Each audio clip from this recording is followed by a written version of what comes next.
Hello everybody and welcome to Uprising again. Today I want to actually talk about foot health and how to prevent toenail fungus and athlete's foot and this whole fungal thing with your feet. I actually kind of came up with it after seeing a lot of research and then just kind of doing some deep thinking. I found something that was really interesting. I found out that ultimately I guess first we should start out with saying that there are two factors, the internal factor and the internal health, and the exterior factor. So obviously, like when I go to the gym and I'll do things like I'll go into the sauna and I'll take my shower, but I always make sure to wear Crocs, for my feet. I am not going to let my feet touch the ground in a place like that. That's a breeding ground for something like fungus, and that's probably the first thing, I suggest. The second thing that's really, really simple that I've noticed that is incredibly helpful is when you're done taking a shower, before you put anything on your feet, dry them really good. And I don't mean just like, you kind of dry them so-so and then you put some socks or shoes on. No, I take very special care to dry in between the toes, all around the little crevices in the nails. I mean, I dry them really, really good.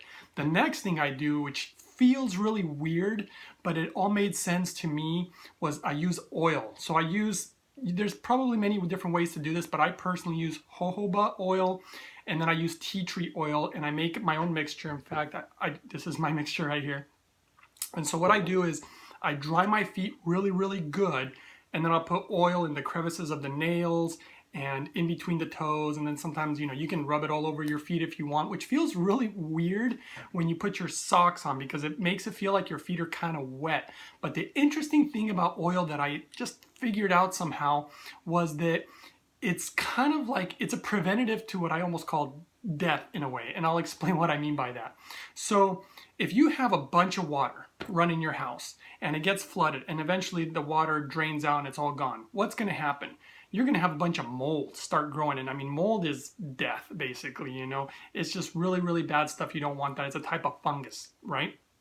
Now, if you were to have a ton of oil come in your house, like let's just say lavender oil, and then it drained out, that's not going to happen. So once I got this in my mind, I thought, wow, this is really interesting, and I'm going to try this, and it's been incredible to keep my feet well oiled after they're dried, of course, and then it just seems to have helped a ton. And then it keeps your feet really nice and soft, and it's been really interesting. And I'm not trying to get religious at all here, and I respect everybody's beliefs, kind of like I guess they would say that God does, which he gives us free will, right? So everybody has a free will to choose whatever they want to believe. But I was going to bring up an interesting Bible verse that I found interesting, which was when Jesus died and he was going to be buried, they brought a lot of oil. And I started thinking about it, and I started thinking, what if they were using this oil so that his body wouldn't decompose, right? Because oil seems to be a really interesting product, I guess you could call, that seems to protect from the funguses, from the molds. And again, all this started computing in my head, and that's how I ultimately came up with the idea to use it for my feet. And it's embarrassing to say, but many years ago, I had the toenail fungus, I had athlete's foot, and it was terrible, and I hated it. And I really like to be really, really clean. It's something that's really important for me, both internally and externally. And I'm sure everybody likes to feel really clean. And so anyway, I noticed that using these type of oils really made an improvement. And I know that there's a lot of people suffering from toenail fungus and athlete's foot and these type of things. And you can make a bunch of different types of oil mixtures.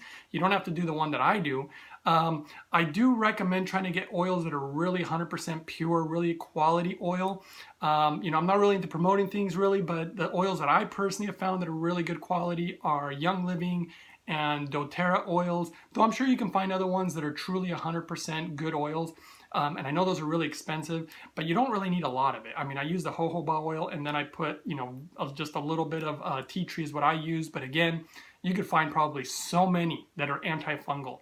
And I know that a lot of people are also really into, like, I've seen a lot of people walking barefoot, thinking that it's really great for you. And I'm not saying it isn't.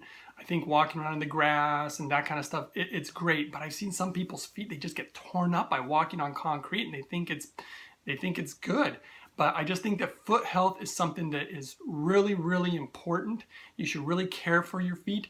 Let them breathe as much as you possibly can.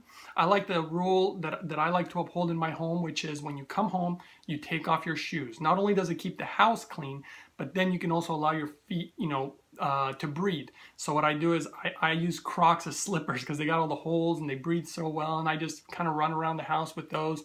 And then of course you put your shoes when you go out. So those are just kind of my tips. And as far as the internal health, I do go back to the hydrogen again, because you don't want your gut out of whack. You don't want, of course, when you consume a lot of processed sugars, a lot of carbohydrates, when you see a lot of the weight in the center of your body, you get bigger there only. There's a lot of issues with candida and fungal issues and bacteria, actually, good bacteria, in your gut that are in different sections of your gut and will literally move to different areas if there's not enough proper nutrients. And then this can spread and cause basically unwanted fungal issues in your internal body. So you really want to try to care for both and really have that balanced diet if you can. I believe in less to no meat if possible. I know that everybody has their different beliefs on what you should eat. But anyway, that was my recommendation as far as what you can do for your feet health. And if you like the video, give it a thumbs up. Don't forget to subscribe. And for those people who are watching this maybe for the first time and don't know a lot about hydrogen, which I was speaking about a second ago, watch my other videos, and I do talk extensively about hydrogen and the benefits of it. So thanks again for watching, and I'll see you guys next time.